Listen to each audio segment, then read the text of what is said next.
এ বন্ধু, সামনে তো পুলিশ রে, গাড়ি তো কাগজপত্র কিচ্ছু নাই, গেলেই তো কেস দিয়ে দিবেনি, আর টিয়া দিবেন না পারলে গাড়ি রেখে দিবেনি। হে সারা এ তুই কি করলু? জীবনে কি টিয়া কম কামে করছি রে? কয়টাই বালের কেস দিব? এই দ মানিব্যাগ ধরেই দিলাম, যে কয়েকটা নাকি দিয়ে দিস। এই দাঁড়া, গাড়ির কাগজপত্র বাইর কর। হ্যাঁ স্যার, এই যুগে গাড়ি কাগজপত্র লাগে? আমার কাছে গাড়ি কাগজপত্র নাই। বাপ রে, দাও তাহলে 500 টাকা জরিমানা দাও। হ্যাঁ এই তো স্যার, এতক্ষণে লাইনে আইছেন, কয়টা নিবেন? পিছনে কেটে বসেছে জানেন আপনার? এই নেন 500।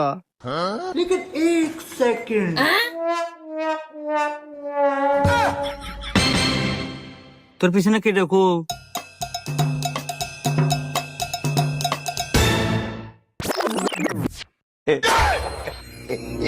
ও মন্দির করলো কি রে?